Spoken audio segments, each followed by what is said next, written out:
November 16, 1966, Point Pleasant, West Virginia.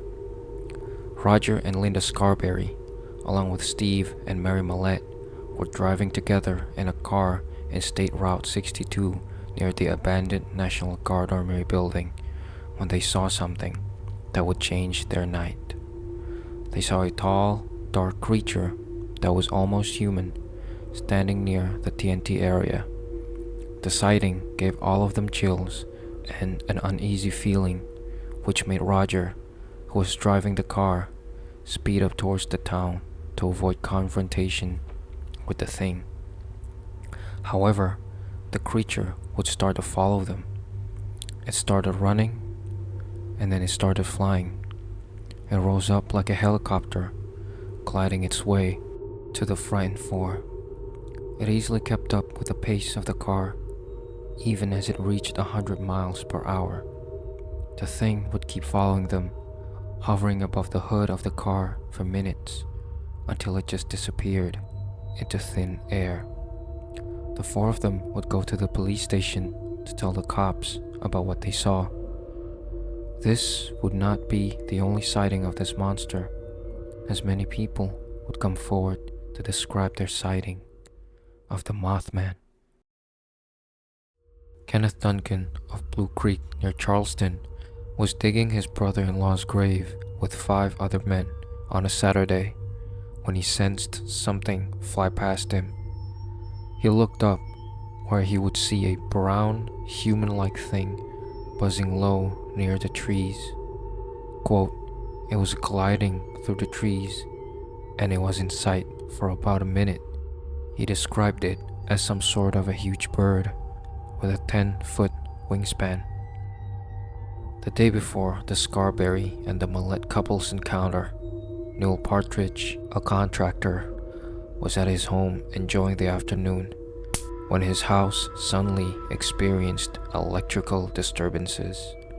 His TV began to act like a generator, and his German Shepherd dog, named Bandit, began howling and crying at something, quote, "terrible." He then saw the thing, something with eyes, bright red eyes, in a meadow near his home. He shined a light to the creature, where his dog would then go chase after it into the woods. The dog would never return. All Partridge could find were paw prints going in circles and then vanishing. 4 other people would also come out to testify that they saw the same being in the same general area. Some accounts had different details than others. Some would say that the creature was dark gray in color, while others said the creature was a reddish brown. Despite all that, all of them would bring up one recurring detail that stayed consistent. Those eyes, those bright red eyes, staring deep into your soul. Some of the witnesses would even claim that the eyes were hypnotic. George Johnson, the Mason County Sheriff who received the sighting reports, suggested that the creature was nothing more than a freak shitepoke, a large bird part of the heron family. Although he was not discounting the stories, he felt like the sightings were just a mere misunderstanding. The shitepoke, sometimes called a shag, is the smallest heron in the Western Hemisphere.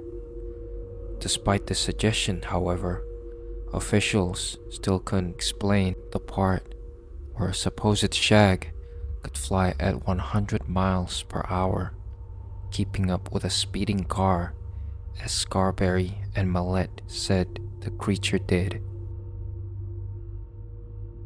Sightings would continue for around a year. However, the Mothman seemed to have laid low ever since the collapse of the Silver Bridge on December 15, 1967. The Silver Bridge, an I-bar chain suspension bridge which carried US Route 35 over the Ohio River, connecting Point Pleasant and Gallipolis would collapse, resulting in the passing of 46 people. While many dismissed the connection, some would suggest that this was the doing of the monster. No one really knows what the creature exactly was.